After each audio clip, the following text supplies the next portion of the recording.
Masechet Yevamot, Daf Lamed Vav 36, nous commençons Lamed He Amud Bet, 10 lignes avant la fin, le dernier mot, métivé. La Gemara nous avait rapporté une marloquette entre Rabbi Yochanan et Resh Lakish. Si deux frères, Réhouven et Shimon, Réhouven est marié, Réhouven meurt sans laisser d'enfant, et Shimon a accompli la mitzvah de Chalitza avec la femme de Réhouven, mais il s'avère juste après que la femme de Réhouven était enceinte. Est-ce que la Chalitza est valable ou pas? Sur leur marloquette, c'est dans le cas où la femme de Réhouven a eu une fausse couche, donc de toutes les manières, Réhouven n'a pas laissé de descendance, sa femme doit faire ou Yiboum ou Chalitza. Au moment où Shimon avait fait la Chalitza, elle était enceinte, on ne savait pas si l'enfant allait vivre ou pas. Donc Rabbi Yochanan a dit que la Chalitza est valable, Resh Lakish a dit que la Chalitza n'est pas valable, il faudra refaire la Chalitza. La raison de Rabbi Yochanan, la Gemara nous avait expliqué, puisque Rabbi Yochanan avait dit, si Eliyahu Navi vient et nous dit que l'enfant que cette femme porte aujourd'hui, il va mourir, elle va faire une fausse couche, n'est-ce pas évident qu'à ce moment-là, la Chalitza serait valable, puisque nous savons à l'avance qu'elle ne gardera pas cet enfant. Donc maintenant, c'est vrai qu'au moment de la Chalitza, on ne savait pas, ou même si on savait qu'elle était enceinte, mais puisque après, elle a fait une fausse couche, donc Rabbi Yochanan nous dit, rétroactivement, on considère que la Chalitza est valable. D'après Resh Lakish, on ne dit pas que rétroactivement, les mafria, la Chalitza est valable, et donc il faudra refaire une autre Chalitza. Et la Gemara continue, et la Gemara va objecter, métivé. Nous avons vu dans une braïta, Akones et Yebamto. Si un homme va épouser sa Yevama, va accomplir la mitzvah de Yiboum, Venimtsa Meuberet, et il s'avère qu'elle était enceinte, qu'il n'a pas attendu les 3 mois réglementaires, comme nous l'avons vu. Il a tout de suite voulu accomplir la mitzvah de Yiboum, et il se trouve que la femme de son frère est enceinte. Son frère Réhouven avait laissé aussi une autre femme, qu'on va appeler la rivale, la tsara. Est-ce que la rivale peut se marier ou pas? Puisque, on pourrait dire Mimanafshar, lorsque Shimon a pris la femme de Réhouven, c'est-à-dire la première femme de Réhouven, Rachel. C'est vrai que Rachel est enceinte, il a accompli la mitzvah de Yiboum. Il a pris un très grand risque. Si Rachel met au monde un enfant viable, donc il n'y avait pas de mitzvah de Yiboum, pas de mitzvah de Chalitza, c'était la femme de son frère qui lui a interdite Bekaret, et donc Shimon aura transgressé une interdiction de Karet. Mais si la femme de Réhouven, donc cette Rachel, fait une fausse couche, donc on pourra dire que peut-être le Yiboum qui avait été accompli était valable. Mais quel va être le din de la rivale entre-temps? Eh bien, la Braïta nous dit Arezelotinase tsarata. La rivale ne doit pas se marier. Pourquoi la rivale ne doit pas se marier? Shema Yevlad ben Kayima, parce que peut-être l'enfant sera viable. Et là, la Gemara demande, mais on ne comprend pas. Si l'enfant est viable, donc le frère Réhouven a laissé une descendance. S'il a laissé une descendance, il n'y a pas ni de mitzvah d'Iboum, ni de Chalitza, ni sur sa première femme, ni sur la deuxième, ni sur la rivale. Donc pourquoi on va interdire à la rivale de se marier? Et dans le cas où l'enfant ne sera pas ben Kayama, eh bien on pourrait dire que la rivale peut se marier puisque la mitzvah du Yiboum a déjà été accomplie sur la première. Donc ça c'est ce que nous allons essayer de tirer comme conclusion de la Braïta. Mais donc dans cette Braïta c'est marqué la rivale ne peut pas se marier. Pourquoi? Parce que peut-être que l'enfant sera ben Kayama. Shema Yevlad ben Kayama. L'enfant sera peut-être ben Kayama. Et là demande la Gemara de Rabba au contraire. Qui avait Avlad ben Kayama mifteret sarata? Au contraire, ce n'est pas logique. Si le Vlad, l'enfant est ben Kayama, c'est-à-dire si l'enfant va vivre, à ce moment-là, la rivale, c'est évident qu'elle est dispensée de Yiboum et de Chalitza, puisqu'il y a un enfant, donc il n'y a pas de mitzvah de yiboum, donc pourquoi on interdit à la rivale? Et la ima, donc comment tu vas expliquer la braïta? Tu vas dire qu'on interdit à la rivale de se marier, Shema loye avlad ben kayama, de peur que l'enfant de la première ne va pas vivre, et donc si l'enfant de la première ne va pas vivre, il y a une obligation de yiboum de khalitsa sur les deux. Et bien que le frère Shimon a voulu faire yiboum avec la première femme de Réhouven, malgré tout, on voit que la rivale ne peut pas se marier parce que le yiboum de la première n'est pas valable. C'est donc une preuve. À Resh Lakish, nous voyons que le yiboum d'une femme enceinte n'est pas valable. C'est ce que la Gemara veut prouver. Si tu dis que la relation avec une femme enceinte, c'est-à-dire le yiboum, avec une femme enceinte, si ensuite elle a avorté, si ensuite elle a eu une fausse couche, on va dire que Shmebia, le yiboum était valable. Donc si le yiboum était valable comme le pense Rabbi Yochanan, pourquoi la rivale ne peut pas se marier? Tipater bebiata biachel chavera, elle devrait être dispensée du yiboum et de khalitsa, puisque la première femme de Réhouven a déjà accompli la mitzvah de yiboum, comme nous l'avons vu, lorsqu'un homme meurt et laisse deux femmes, on n'a pas besoin de faire yiboum et khalitsa aux deux, avec une des deux, et c'est suffisant. Donc si une femme fait yiboum, la seconde n'a pas besoin de khalitsa. Donc pourquoi ici on va interdire dans la braïta à la rivale de se marier? Parce que peut-être que l'enfant ne va pas vivre. Donc c'est vrai que dans la braïta c'est marqué peut-être que l'enfant va vivre, mais ça on a vu que ça n'a pas de sens. Donc on est obligé de transformer la braïta et de dire peut-être que l'enfant ne va pas vivre. Mais si l'enfant ne va pas vivre, donc le yiboum de la première, d'après Rabbi Yochanan, devrait être valable. Et pourtant ici on voit que le yiboum n'est pas valable puisqu'on interdit à l'autre de se marier. Donc c'est une question sur Rabbi Yochanan, c'est une preuve à Resh Lakish. Amar Abaye, Abaye nous dit Bebia kulal mal obligé de l'opatra.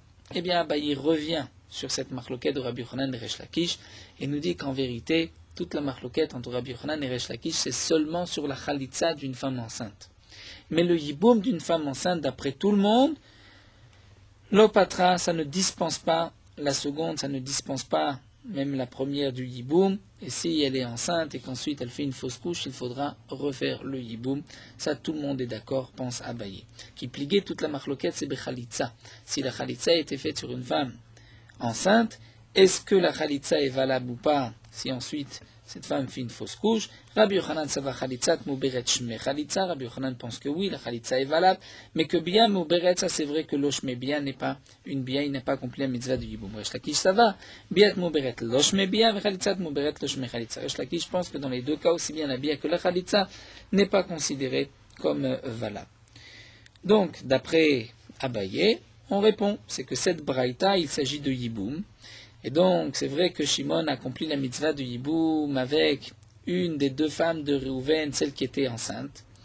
Et donc, on interdit à la rivale de se marier de peur que cet enfant ne tiendra pas, ne vivra pas. Et donc, il y a une obligation de yiboum ou de khalitza, et le yiboum qui avait été fait sur la première femme de Réhouven n'est pas valable. Donc, la seconde doit au moins avoir khalitza avant de se marier.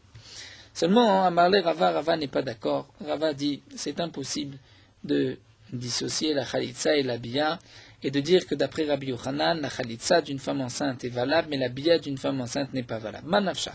Ibia muberet shme bia, alors khalitzat muberet shme khalitza. Ça va ensemble. Si la bia d'une femme enceinte est valable, la khalitza aussi. Vibiat muberet lo shme bia, donc la khalitza muberet nam lo shme khalitza. Si la bia n'est pas valable, alors la khalitza n'est pas valable. Pourquoi? D'Akaimanan, parce que nous avons vu plus d'une fois que l'un dépend de l'autre, des kol haoleh le yiboum, commence Daf Lamed Vav, des kol haoleh le yiboum oleh le khalitza. C'est-à-dire toute femme qui a une obligation de yiboum, c'est-à-dire que s'il fait yiboum, il va donc accomplir la mitzvah, eh bien, s'il veut, il pourra faire khalitza, comme c'est marqué dans la Torah. Si un homme ne veut pas faire yiboum, il pourra faire khalitza. Vechol she'en oleh le yiboum en oleh le khalitza. Mais lorsque on ne peut pas faire yiboum, donc on ne pourra pas non plus faire khalitza. Donc si tu dis que la bia, le yiboum avec une femme enceinte n'est pas valable, donc même la khalitza avec une femme enceinte n'est pas valable, on ne peut pas dire que d'après Rabbi Yochanan, il y a une différence. Et là, Marava, alors Rava reprend et nous dit en vérité, voici comment il faut comprendre cette dernière braïta.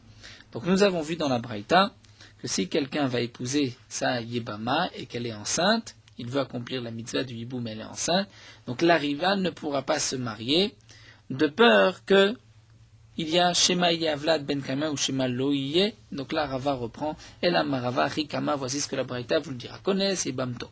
Si un homme veut accomplir la mitzvah de Yiboum avec la femme de son frère, il l'a prise, Venimtset Mouberet, et il se trouve qu'elle est enceinte. Arezelot Inaset Sarata. Voici ce que la Braïta a voulu nous dire. La rivale ne peut pas se marier, la seconde. Pourquoi? Shema Yevlad Ben Kayama. De peur que l'enfant sera ben kanyema, c'est-à-dire va vivre.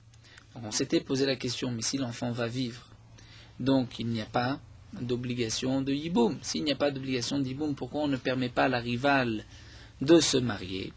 Eh bien, la Gemara va répondre, parce que dans le cas où le vlad est ben kayama, donc là, même Rabbi Yochanan est d'accord que si on a fait chalitza pendant cette période, la chalitza n'est pas valable. Tout ce que Rabbi Yochanan avait permis, parce que Rabbi Yochanan avait dit, mais si Eliyahu Navi vient nous dire aujourd'hui que l'enfant va mourir, la Khalitza est valable, donc rétroactivement on dira que la Khalitza est valable. Mais là, dans le cas où l'enfant va vivre, donc la Khalitza qui a été faite aujourd'hui n'est pas valable, la Biya, le Yiboum n'est pas valable, puisque l'enfant va vivre. C'est vrai que le frère aura transgressé, si l'enfant va vivre, Shimon avait pris un risque, mais il ne savait pas, donc il aura transgressé sans vouloir, mais nous essayons de voir quel est le digne de la rivale. Donc la rivale, la deuxième femme de Réhouven, on va lui dire tu ne peux pas te marier, de peur que l'enfant de la première va vivre. Et à ce moment-là, le hiboum qui a été accompli biat mouberet losh mebia, la khalitza, ou la khalitza qui a été accomplie non plus mouberet losh me khalitza n'est pas valable. On ne peut pas non plus lui faire khalitza à la deuxième femme, à la rivale. Mais dans le cas où l'enfant va vivre, eh bien, malgré tout, je ne peux pas permettre maintenant à la rivale de se marier. Pourquoi? Parce que tant qu'il n'est pas né, il ne dispense pas la rivale de Yiboum. Vavlad, enopoter achiatsa, la viraolam, il ne dispense pas jusqu'à ce qu'il sorte à la lumière du jour, et la viraolam à l'ère du monde. Donc on comprend que même d'après Rabbi Yochanan, lorsque Shimon a pris la femme de Réhouven et qu'elle était enceinte, on devra dire à la rivale, tu dois attendre jusqu'à ce que cet enfant naisse. Si cet enfant est né et qu'il est viable, donc on te permettra de te marier sans khalitza, puisque Réhouven était donc mort en laissant une descendance. Si l'enfant ne vit pas, donc le khalitza ou le yiboum qui avait été accompli, donc d'après Rabbi Yochanan ne sera pas valable et il faudra le refaire. Et on ne peut pas permettre à cette rivale de faire maintenant même khalitza, puisque si elle fait khalitza maintenant, étant donné que la première est enceinte et que peut-être l'enfant va vivre, donc la khalitza n'est pas valable, et elle n'est pas dispensée parce qu'il y a un enfant que c'est-à-dire seulement lorsqu'il naîtra et pas avant. Tanya Kavate de Rava, et la Gemara va nous rapporter une preuve comme Rava. C'est marqué à Kones et Bamto Vinimtset Mouberet. Si un homme a pris sa Yivama, il se trouve qu'elle est enceinte. Rezelotinaset Sarata. Donc on va interdire à la rivale de se marier. Shema Yevlad Ben Kayama. Peut-être que l'enfant sera viable. Vien Bia Vechalitza Poteret. Et donc la Bia et la Khalitza n'est pas suffisante, ne l'aura pas dispensé. Et la Vlad Poter. Dans ce cas-là, c'est le Vlad qui est Poter, mais le Vlad ne dispense de Khalitza et ne potera Hatchetze la Viraolam que lorsqu'il est né. Et donc tant qu'il n'est pas né, on ne peut pas permettre à la rivale. Alors la Gemara nous dit, si c'est ainsi, si on explique ainsi la Braïta, on pourrait déduire la chose suivante. Pourquoi on va interdire à la rivale de se marier? Parce que peut-être que l'enfant va vivre. Mais si l'enfant ne va pas vivre, Miftar Tsarata, la rivale va être dispensée. Pourquoi? Puisque la première aura donc fait puisque la première aura fait Yiboum. À la demande de la Gemara, c'est donc une preuve que si on fait Yiboum avec une Meuberet, le Yiboum est valable. C'est donc les Matevetiv de Resh Lakish. C'est maintenant une question contre Resh Lakish. Puisqu'on voit dans cette Braïta, telle qu'on l'a expliqué, qu'on va interdire à la rivale de se marier de peur que l'enfant va vivre. Ça voudrait dire que si on sait que si en fin de compte l'enfant ne va pas vivre, il va mourir, elle n'a pas besoin ni de Khalitsa ni de Yiboum, puisque le Yiboum a déjà été accompli. Ce sont les paroles de Rabbi Yochanan, c'est une question sur Resh Lakish. Amar lecha Resh Lakish dit qu'en vérité c'est comme ça qu'il faut lire la Braïta. Achi katane. Hakones yibam tov nintzet meuberet. Si un homme a pris sa yibama et qu'elle est enceinte, arezlotina set sarata, on va interdire à la rivale de se marier, Shema loya vlad ben kaima, de peur que l'enfant, donc là on va rajouter, peut-être que l'enfant ne sera pas viable. Et donc la khalitza d'une femme enceinte, l'oshme khalitza n'est pas valable. Ou la biya mouberet l'oshme biya, et donc la biya non plus. Donc le yiboum qui a été accompli d'après Resh Lakish n'est pas valable. Veim Tomar, peut-être que tu voudras dire, Olech achar rov nashim, va d'après la majorité des femmes. Verov nashim vlad ma'alia yaldan. La majorité des femmes, lorsqu'elles sont enceintes, donc elles vont avoir un enfant qui va vivre. Et donc, c'est vrai que si l'enfant ne va pas vivre, donc tu ne peux pas permettre la rivale, mais tant que maintenant elle est enceinte, tu pourrais dire certainement que l'enfant va vivre, puisqu'on a un rov, la majorité des femmes mettent au monde des enfants qui vont vivre, et donc on devrait permettre à la rivale de se marier, même sans khalitza, puisque Réhouven a donc laissé une descendance.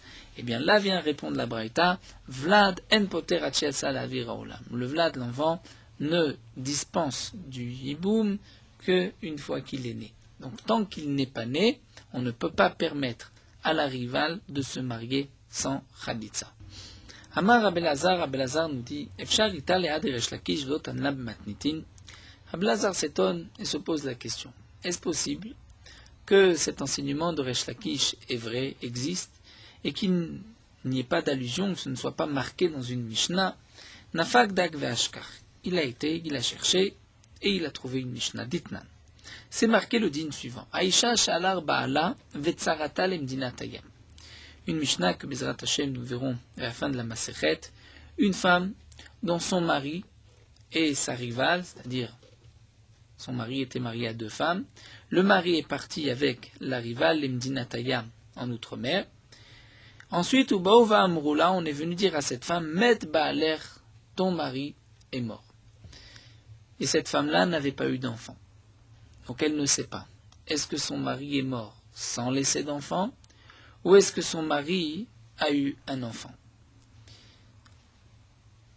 Lorsque sa rivale est partie, en même temps que son mari, elle n'était pas enceinte, et il y a moins de 9 mois qui se sont écoulés, lorsqu'on vient lui dire que ton mari est mort, donc, a priori, son mari n'a pas laissé de descendance et elle doit faire yiboum ou khalitza avec un des frères du mari. Mais peut-être que la rivale, c'est-à-dire la deuxième femme de cet homme-là, est tombée enceinte lorsqu'elle était bimdinatayam. Et donc, si elle est enceinte, la première ne pourrait pas se marier, ne peut pas faire yiboum. Alors on va lui dire, Arezelotinase, on ne te permet pas, on ne lui permettra pas à cette femme de se marier. Velotit yabem, on ne lui permettra pas de faire yiboum non plus. Ad sheteda shema muberetit sarata. Elle doit savoir, est-ce que sa rivale, cette rivale-là, était enceinte. Rachid nous dit, pourquoi c'est marqué hit sarata, cette rivale, on ne craint pas que le mari ait épousé une troisième femme, bebdinatayem, peut-être cette troisième femme soit enceinte. Jusque-là, on n'est pas recherche. Donc elle savait qu'il y avait une deuxième femme, elle doit faire une recherche, une vérification, est-ce que cette rivale, cette deuxième femme, était enceinte ou pas. Si elle apprend qu'elle n'est pas enceinte, là elle pourra faire yiboum ou khalitza, mais si elle ne sait pas, donc on va lui interdire de faire yiboum, c'est évident, parce que peut-être que la rivale est enceinte. Si la rivale est enceinte, donc son mari a peut-être laissé une descendance, elle ne peut pas faire yiboum. Mais on va lui interdire aussi de se marier. Rachid nous dit, d'après la Avamina, on pensait qu'on va lui interdire même si elle fait une khalitza. Et donc, la Gemara nous dit, Bishlama encore, je comprends que yiboum est l'eau. Pourquoi il ne peut pas faire yiboum? Shema Yevlad ben Kaima. Peut-être que la rivale est enceinte, elle ne sait pas. Tant qu'elle n'est pas assurée que la rivale n'est pas enceinte, elle ne peut pas faire yiboum de peur que la rivale est enceinte et qu'elle va mettre au monde un enfant qui va vivre. Et à ce moment-là, si elle fait yiboum, ipaga beisur eshetar de oraita, elle va transgresser l'interdiction de eshetar en se mariant avec le frère de son mari qui est une interdiction de la Torah. Elle la demande la Gemara, pourquoi on va lui interdire de se marier? Et la lotachlot, pourquoi on ne peut pas lui permettre de faire chalitza et de se marier? Amai. Est-ce que on va dire ici que la chalitza, alors que la rivale est enceinte, n'est pas une bonne chalitza? C'est ce que nous allons essayer de prouver de là. Et l'Agma nous dit Bishlama, Tachlotz betor tisha vetinase betor tisha. Donc la grossesse c'est 9 mois. Donc de dire qu'elle fasse chalitza pendant les 9 mois, après qu'on lui a annoncé que son mari est mort, et qu'elle se marie pendant les 9 mois, là c'est évident qu'on lui dira l'eau. Pourquoi il nous s'affecte? C'est le doute que nous avons. Même si elle va faire chalitza pendant les 9 mois, mais peut-être que la rivale, la deuxième femme, est enceinte et qu'elle va mettre au monde un enfant ben kayama, et donc elle ne peut pas se marier, elle, celle qui est restée ici, avec le frère de son mari, puisque son mari a laissé une descendance. Mais malgré tout, la Gemara explique bien toute la question, elle a tachlotz betor tisha vetinase lachar tisha. On devrait lui permettre de faire chalitza pendant ces 9 mois. Elle a entendu que son mari est mort au mois de Nissan. Eh bien, dans les 9 mois qui suivent, on pourrait lui permettre de faire chalitza, vetinase lachar tisha, et lui permettre de se marier après 9 mois. Donc pas avec le frère du mari, avec un autre homme, après les 9 mois, et on va dire mimanafshar. Si, entre-temps, la rivale a mis au monde un enfant qui est viable, qui vit ben kayama, donc elle n'a pas de mitzvah de yiboum. Le mari est mort en laissant une descendance, donc elle peut se marier avec la personne qu'elle désire. Si la rivale n'était pas enceinte, et donc là elle a attendu 9 mois, elle pourrait se marier maintenant après avoir fait chalitza, puisque il y a une obligation d'iboum, au grand maximum. Elle a fait chalitza. Donc comment se fait-il qu'on ne peut pas lui permettre de faire chalitza pendant les 9 mois et de se marier après les 9 mois? C'est donc une preuve que pendant les 9 mois, puisque la rivale est peut-être enceinte, donc je ne peux pas faire chalitza à cette femme-là, parce que c'est une chalitza de Meuberet, comme nous l'avons vu. Meuberet, c'est pas si elle, seulement elle est Meuberet. Même si la deuxième femme, une autre femme de Reuven, est enceinte, c'est chalitzat Meuberet. Et donc nous avons vu que d'après Resh Lakish, ce n'est pas valable. Donc c'est peut-être pour cela qu'on ne peut pas lui permettre de se marier avec chalitza. C'est une preuve à l'enseignement de Resh Lakish. Seulement la Gemara refute Velit Amer. Même d'après toi, hein, qui veut expliquer ainsi, qui veut apporter une preuve de Resh Lakish, mais tu as oublié un cas. Pourquoi on ne lui permet pas de faire chalitza après 9 mois et de se marier après ces 9 mois? Et là on dira mimanafshach.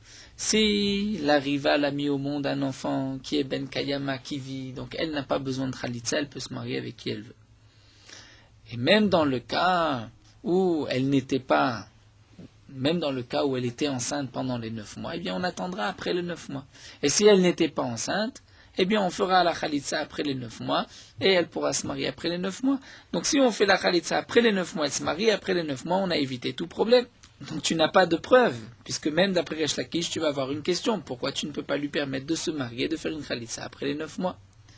Elle a nous dit l'agma bar mina de ahi. Tu ne peux pas apporter de preuve de cette Mishnah, d'Abaye baraba verafranina bar Abaye d'Amre tarvayou. Tous les deux ont dit, quelle est la raison de cette Mishnah? Pourquoi je ne peux pas permettre à cette femme de se remarier, même après les 9 mois, même en faisant chalitza, Shema Yevlad ben Kayema? Parce que je crains, peut-être que Shema Yevlad ben Kayema, je crains, peut-être que la rivale va mettre au monde un enfant qui va vivre. Et donc, cette femme qui est restée ici n'avait pas besoin de chalitza, et la chalitza qui a été faite donc n'a aucune signification, mais pourtant lorsqu'on lui a fait la chalitza, nous savons qu'une chalitza, une femme qui a reçu la chalitza est interdite à un Kohen. Donc si on lui fait maintenant la chalitza, on va devoir, lorsqu'on va apprendre par la suite que son mari Reuven a eu un enfant qui est né et qui est viable, donc on devra dire et proclamer que la première chalitza n'était pas obligatoire et donc que cette femme est permise à un Kohen. Et donc Abaye, Baraba, et Rafrana, Barabaye, tous les deux vont dire pourquoi on va interdire à cette femme de se marier tant qu'elle n'est pas sûre que la rivale n'était pas enceinte. Pourquoi on ne peut pas lui dire fais Khalitsa même après 9 mois et marie-toi après 9 mois? Parce que Shema Yevlad ben Kaima v'nimtzata matzricha kruz la keuna. Parce que peut-être que l'enfant qui va naître va être ben Kayama, et donc la Khalitsa n'était pas valable, et il faudra maintenant proclamer que cette femme est kasher la keuna. Jusqu'à présent, lorsqu'elle a fait la Khalitsa, donc tous les Kohanim ont su que cette femme leur est interdite. Maintenant, lorsqu'on apprend que la rivale a mis au monde un enfant, il faudrait réparer, il faudrait dire, mais cette femme, la première, est permise au Kohanim, puisque la Khalitsa n'était pas une Khalitsa, il n'y avait pas besoin. Demande l'Agma, et quel est le problème? Eh bien, on n'a qu'à faire un cruise, proclamer et dire qu'elle est permise. L'Agma répond, ça on ne peut pas le faire. Peut-être qu'il y avait un homme qui était présent au moment de la Khalitsa, qui n'a pas entendu ce qu'on a proclamé, et ensuite il viendra dire Kashare Chalutza la Kohen. Je vois qu'on permet une Chalutza à un Kohen. Donc, l'Agmara répond et explique que dans le cas d'une femme dont son mari est parti avec Tsarata, la rivale en outre-mer, et qu'on est venu lui dire ton mari est mort, elle doit d'abord s'assurer que la rivale n'est pas enceinte, et c'est seulement après qu'elle pourra se marier en faisant une Khalitsa. Mais tant qu'elle ne sait pas si elle est enceinte ou pas, on ne peut pas lui permettre de se marier, même en faisant Khalitsa après 9 mois et en la mariant après 9 mois. Pourquoi? Puisque si elle fait Khalitsa, elle va être interdite au Kohanim. Lorsqu'ensuite on va apprendre que la rivale a eu un enfant qui est viable, donc on devrait maintenant réparer et dire à tout le monde elle n'est pas interdite au Kohanim. Et ça on ne peut pas le faire puisque peut-être que tout le monde n'entendra pas. Et il est évident qu'on ne va pas interdire à cette femme de se marier à jamais avec un Kohen. Si elle est permise à un Kohen, il faudrait réparer. Donc nous n'avons pas de preuve, conclut la Gemara, de cette Mishnah, ni comme Rabbi Yochanan, ni comme Resh Lakish. Ça peut s'expliquer comme tous les deux. Amarle Abaye, mais Abaye lui dit, Midel otachlot zlot itiabem katane. Mais est-ce que c'est marqué dans cette Mishnah? Ne fais pas Tralitza et ne fais pas d'Iboum, c'est marqué Lotinase velotitiadem katane. C'est marqué ne te marie pas, c'est-à-dire on lui interdit de se marier. Comment? Sans Khalitza, Belo Khalitza. Avali Khalitza, Chiname de Charier. Au contraire, dit Abaye, si elle fait Khalitza, c'est sûr qu'elle est permise, puisque c'est marqué Lotinase, Lotinase, puisque c'est marqué Lotinase, Lotinase, ça signifie ne te marie pas sans Khalitza. Mais si tu fais une Khalitza, c'est sûr que c'est permis. Et donc, au contraire, on a une preuve, comme Rabbi Yochanan, que la Khalitza d'une Meuberet, d'une femme enceinte, serait valable, puisque peut-être que la rivale est enceinte, et on permet malgré tout à la femme qui est ici de faire Khalitza et de se marier. Tanya Kavate de Resh Lakish, la Gemara termine avec une preuve comme Resh Lakish, c'est marqué Acholetz le Meuberet, si un homme fait Khalitza à la femme de son frère qui est enceinte, vi pila et qu'ensuite elle a fait une fausse couche, l'enfant est mort, Tzricha Khalitza minachin, elle doit faire Khalitza avec un autre frère ou avec le même frère, c'est-à-dire la Khalitza qui a été faite n'est pas valable étant donné qu'au moment de la Khalitza, elle était enceinte. Donc là, nous avons effectivement une Braïta Mefureshet comme Resh Lakish. La conclusion de la Gemara, c'est que si on fait Khalitza à une femme qui est enceinte, la Khalitza n'est pas valable. Si on fait Yiboum aussi, une femme qui s'avère être enceinte, donc c'est sûr qu'il ne fallait pas faire Yiboum, il fallait attendre au moins les 3 mois. Mais lorsque ça a été fait Bedi Avad, donc on maintient comme Resh Lakish que le Yiboum n'est pas valable et que même si ensuite elle fait une fausse couche, il faudra encore une fois accomplir la mitzvah de Yiboum. Et là, Rava va trancher. Rava nous dit, il cheta kavate de Resh Lakish banetlat. La halacha, c'est comme Resh Lakish dans 3 halachot. Quels sont les 3 halachot? Chada, la première Hada Amran, c'est celle que nous avons dit. Dire la Khalitza à une femme enceinte n'est pas valable. Et Dar, les autres halachot, ça nous allons le voir, la Gemara le rapporte, et nous allons sortir de Yebamot. Nous allons nous pencher sur une sugya dans Masechet Baba Batra à propos d'un héritage. Ditnan, c'est marqué à Mechalek Nechasav Alpiv. un homme qui partage ses biens, alpiv, c'est-à-dire sur sa bouche. Rachid nous explique pour exclure par héritage dans le silence après sa mort. Donc avant sa mort, il décide de donner ses biens à ses enfants ou à d'autres personnes. Riba l'echad ou miet l'echad, normalement lorsqu'un homme meurt, ses enfants vont hériter de ses biens. Le premier-né devra prendre 2 parts et les autres frères prendront une part égale. Mais si un homme partage ses biens de son vivant, Riba l'echad ou miet l'echad, il a donné un peu plus à un de ses enfants ou il a donné moins à un autre de ses enfants, Veishva lahem et abechor, ou bien il a dit un tel prendra tel champ, l'autre prendra tel champ, et il n'a pas fait de différence avec le premier-né et les autres, il a donné à tous la même part, Dvarav Kayamim, ces paroles sont valables, puisque c'est un cadeau, ce n'est pas une Yerusha. Vimama Mishum Yerusha, mais s'il a dit je donne en héritage, et que là il ne fait pas de différence entre le premier-né et les autres, ou bien il va rajouter à l'un plus qu'à l'autre, Lo Amarkloum, là il n'a rien dit. Pourquoi? Puisque nous avons une halakha, un homme ne peut pas aller à l'encontre de la Torah. La Torah nous dit que dans un héritage, tous les frères vont recevoir une part égale et que le premier-né prendra 2 parts, il prendra le double. Si un homme, dans l'esprit de Yerusha, d'héritage, va changer ce que la Torah a ordonné, c'est ce qu'on appelle matne al mashkatu batorah, il va faire une condition contre la Torah, et lo amakloum, il n'a rien dit. Mais s'il fait un cadeau de son vivant, il emploie le terme de matana, là dans ce cas-là, c'est valable, puisque ce n'est pas une Yerusha, donc il a le droit de donner, de faire des cadeaux. Katav, nous dit la Mishnah, ben bitrila, ben besov, ben beemtsa, mishum matana dvarav kayem.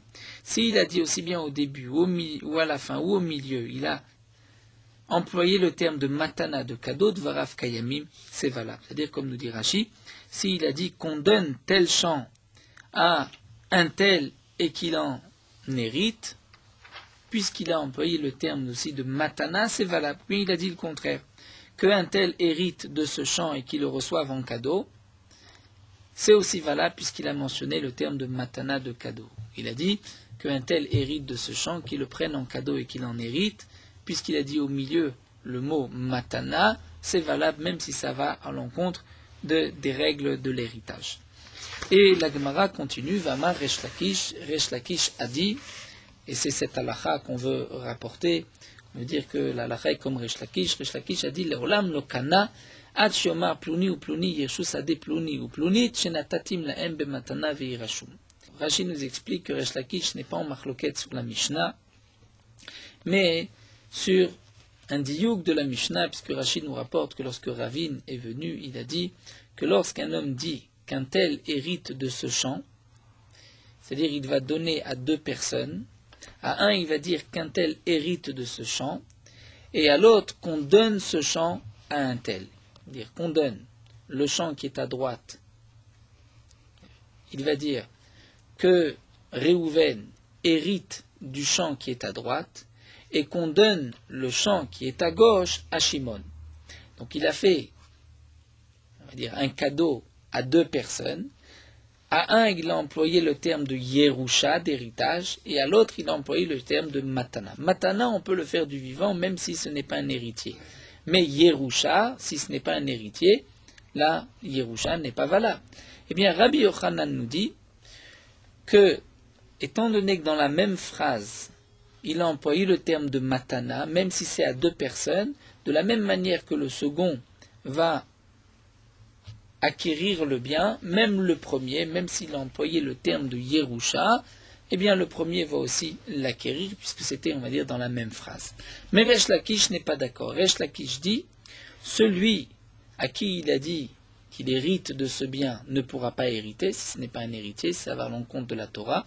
Et au second, même si c'était dans la même phrase, puisqu'il a dit le second va recevoir en cadeau, donc le second pourra recevoir en cadeau. Vamar Resh Lakish a dit, donc dans les mots de la Gemara, Leolam lo kana, donc le premier ne pourra acquérir Hatsiomar que dans le cas où il va dire Plouni ou Plouni, un tel et un tel, Yirachou, Sadé Plounit ou Plounit vont hériter de du champ de droite et du champ de gauche, Natatim lahem bematana, que je leur ai donné en cadeau, veirachou, mais qu'il en hérite. Donc là, on voit que d'après Resh Lakish, si on a dit dans la même phrase, à l'un on emploie le terme de Yerusha, à l'autre le terme de Matana, il n'y en a qu'un seul qui pourra acquérir. Mais si on a inclus les deux dans la Yerusha et dans la Matana, là c'est valable. Donc sur ce point-là, la halakha est comme Resh Lakish, c'est ce que nous dit Rava, et pas comme Rabbi Yochanan. Ve'edach, et le troisième point sur lequel Rava a tranché comme Resh Lakish, ditna, nous avons une Mishnah. Kotev, kol nechasav libno lachar moto. Un homme qui fait don de ses biens à son fils, mais seulement lachar moto, après sa mort. Il dit, je donne à mon fils tous mes biens dès aujourd'hui, mais seulement après ma mort. Mais ayom velachar mita. Le din est le suivant, le père ne peut pas vendre les biens maintenant, puisqu'il les a donnés au fils, et le fils ne peut pas vendre parce que c'est dans le domaine du père. C'est-à-dire le père pourra maintenant manger les fruits du vivant, du vivant de son fils, mais après sa mort, le bien sera donné à son fils. Si le père a vendu le bien, les biens seront vendus jusqu'à la mort du père. C'est-à-dire que l'acheteur pourra manger les fruits de la même manière que le père pouvait manger les fruits du bien, puisqu'il a donné ce qu'on va appeler le gouffre, c'est-à-dire le terrain lui-même, il l'a donné à son fils, et lui ne mangera que les fruits, les pérotes. Donc s'il a vendu le père le terrain, c'est-à-dire il a vendu les pérotes, puisqu'il a déjà donné le gouffre, le terrain lui-même, à son fils. Dans le cas contraire, Machar Aben, le fils a reçu le terrain, donc il a reçu le gouffre. Et le fils va vendre le terrain. L'acheteur ne peut pas utiliser le terrain jusqu'à la mort du père, puisque le fils n'a pas le droit du vivant du père de manger les fruits, donc il n'a pas vendu les fruits, il a vendu seulement le gouffre, et le gouffre, le terrain, ce n'est qu'après la mort du père. Vitma. Et nous avons une marloquette entre Rabbi Yochanan et Resh Lakish. Si le fils a vendu les biens du vivant du père, donc on pourrait dire que le fils va vendre le gouffre du terrain. Une fois que le père va mourir, l'acheteur pourra prendre le terrain. Mais où met ben bechayav, en fin de compte, c'est le fils qui est mort du vivant du père. Eh bien, Rabbi Yochanan dit lokana loker, l'acheteur n'a rien acheté. C'est-à-dire que, puisque le fils est mort du vivant du père, donc le bien restera au père. Veresh Lakish amar kana loker. Resh Lakish dit que l'acheteur a acquis le bien. Bien sûr, après la mort du père. Pourquoi? Rabbi Yochanan amar lokana loker. Rabbi Yochanan dit que l'acheteur n'a pas acquis, puisque kinyan perot ke kinyan agouf damé. Le kinyan, c'est-à-dire le père qui, du vivant, de son vivant, mangera les fruits de ce terrain, c'est comme s'il avait le gouffre, c'est comme s'il avait le terrain lui-même. Et donc, puisqu'il avait le terrain lui-même, la vente du fils n'est pas valable, puisque, en fin de compte, le fils est mort du vivant du père. Mais Resh Lakish nous dit, Kana loker, l'acheteur a acquis, pourquoi kinyan perot lav ke kinyan agouf damé. Le kinyan, c'est-à-dire la propriété sur les fruits qu'a le père, ce n'est pas comme la propriété sur le terrain lui-même. Et donc, lorsque le fils a vendu le terrain, même si le fils est mort du vivant du père, l'acheteur pourra garder le terrain après la mort du père. Et donc, la halakha ici est comme Resh Lakish, c'est le troisième point sur lequel Rava et Posek tranchent comme Resh Lakish. Et Rashi explique que d'après Rabbi Yochanan, c'est vrai que Kinyan Perot, Ke Kinyan Agouf, donc le père qui a usufruit, c'est-à-dire qui peut maintenant manger les fruits du vivant, de son vivant jusqu'à sa mort, il n'a pas de gouffre, mais on a vu que d'après Rabbi Yochanan, c'est Ke Kinyan Agouf. Donc, nous avons vu que d'après Rabbi Yochanan, si le fils meurt du vivant du père, l'acheteur n'a rien, puisque le kinyan, le gouffre, appartient au père. Mais malgré tout, Rabbi Yochanan est d'accord que si c'est le père qui meurt avant le fils, l'acheteur pourra garder le terrain. Pourquoi? Rashi nous explique, puisque dans le cas où le père est mort, donc à ce moment-là, le cadeau que le père avait fait à son fils va s'accomplir, c'est-à-dire que maintenant le fils deviendrait propriétaire des biens, du bien lui-même, et donc puisque le fils l'a vendu, Donc il a vendu à l'acheteur, l'acheteur pourra, après la mort du père, prendre le terrain. Et c'est seulement lorsque le père est mort du vivant du fils qu'il y a une marloquette entre Rabbi Yochanan et Resh Lakish. On continue, en Avlat Shel Kayama. Nous avons vu dans notre Mishnah que dans le cas où un homme a accompli la mitzvah de Yiboum avec la femme de son frère, et qu'il s'avère, il se trouve que la femme de son frère était enceinte, et qu'elle a mis au monde un enfant, donc nous avons vu que si l'enfant est viable, Ben Kayama, il devra immédiatement la renvoyer, il ne peut pas vivre avec elle, il ne peut pas la garder, puisqu'il n'y avait pas de mitzvah de Yiboum, c'était la femme de son frère qui lui interdit de Bekaret. Mais si le Vlad n'est pas Shel Kayama, l'enfant va mourir, Ye Kayem, il pourra la garder. Alors la Gemara nous dit, Tana Mishum Rabbi Eliezer, Amrou. On a dit, au nom de Rabbi Eliezer, Yotzi Beget. Yotzi Beget, Rabbi Eliezer n'est pas d'accord avec le Tana de la Mishnah, et pense que même dans le cas où l'enfant n'était pas viable, eh bien, on ne pourra pas permettre au frère qui a voulu accomplir la mitzvah du Yiboum de garder sa femme, de garder la Yivama. Pourquoi ? Étant donné que sur le moment, il a pris un risque, il n'a pas attendu les 3 mois, il a failli transgresser une interdiction de la Torah, même si c'est vrai que par la suite l'enfant n'était pas viable, donc on pourrait dire que rétroactivement il a accompli la mitzvah du Yiboum, malgré tout, pense Rabbi Eliezer que les Khamim lui ont fait un knas et ont exigé qu'il doit la renvoyer et lui donner un guet. Amar Rava, et Rava nous dit Rabbi Meir et Rabbi Eliezer amrou davar echad. Rabbi Meir et Rabbi Eliezer ont dit la même chose, que lorsqu'on transgresse, on est rentré dans un safek minatora, eh bien, on devra donner un guet. Rabbi Eliezer Ada Amran, c'est ce que nous avons vu, et Rabbi Meir, nous allons voir que Rabbi Meir, dans une halakha des Rabbanan, a aussi exigé que cet homme-là lui donne un guet. Des Tanya, comme nous allons voir dans le cas suivant. Nous avons une halakha, loïsa adam ou beret ravero, un homme n'a pas le droit d'épouser la femme de son prochain si elle est enceinte. Ou meneket ravero, ou la femme de son prochain si elle allait, donc bien sûr, après par exemple la mort de son prochain, de son ami, de son frère juif. Pourquoi ? Puisque une femme qui allait doit donner à manger à son enfant au moins 24 mois, c'était le temps qu'une femme allaitait un enfant à l'époque, et avant ces 24 mois, l'enfant risquait de mourir. Donc on ne peut pas épouser une femme qui est enceinte ou une femme qui allaite, on doit attendre 24 mois après la naissance de l'enfant. Sinon, il y a un risque que peut-être que la femme va tomber enceinte, dans le cas par exemple où elle allaite, et qu'elle ne pourra pas allaiter son enfant. Donc les Khamim m'ont dit, on doit attendre 24 mois. Fim nasa. Et si malgré tout, un homme a transgressé, et il a épousé la femme de son prochain dans les 24 mois, Yotzi velo yarzir olamit. Il devra lui donner un guet et il ne pourra plus jamais la reprendre. Dit Ramir sont les paroles de Ramir. Pourquoi ? Parce qu'il a transgressé une halakha midei Rabbanan. Rachamim omrim Yotzi. Rachamim disent non, Yotzi, il pourra lui la renvoyer maintenant, mais kshagiazmano liknos yeknos. Lorsque les 24 mois se termineront, à ce moment-là, il pourra l'épouser.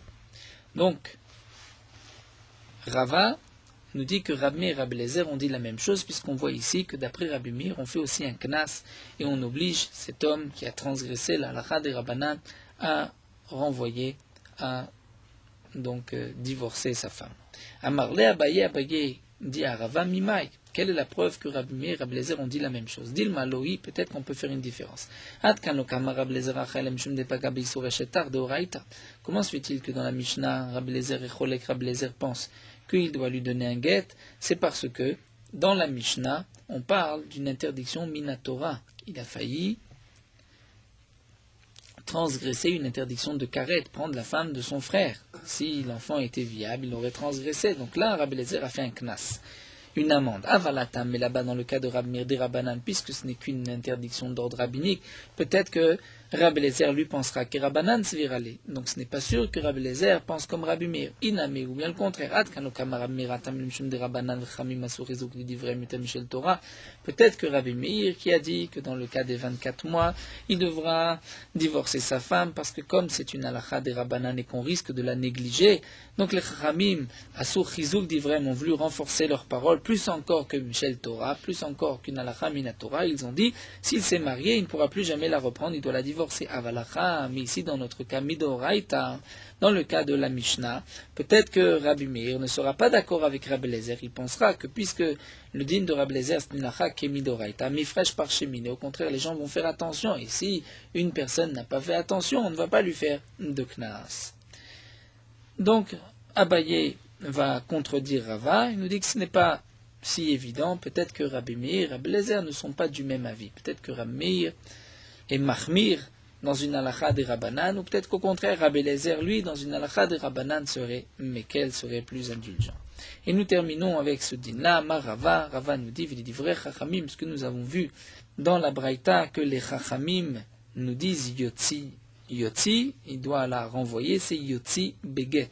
C'est-à-dire, pendant les 24 mois, il devra quand même lui donner un get, et ensuite il la reprendra au bout des 24 mois. Amar Marzoutra, Marzoutra va même apporter une preuve, Dai kaname de katane yotzi, velo katane yafrish shmamina.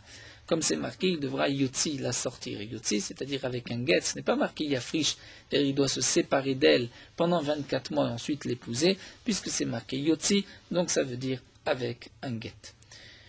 Là, nous allons nous arrêter ici. Nous reprendrons suite de la Sugya à Marley Ravashi. Meorot halacha daf lamed vav.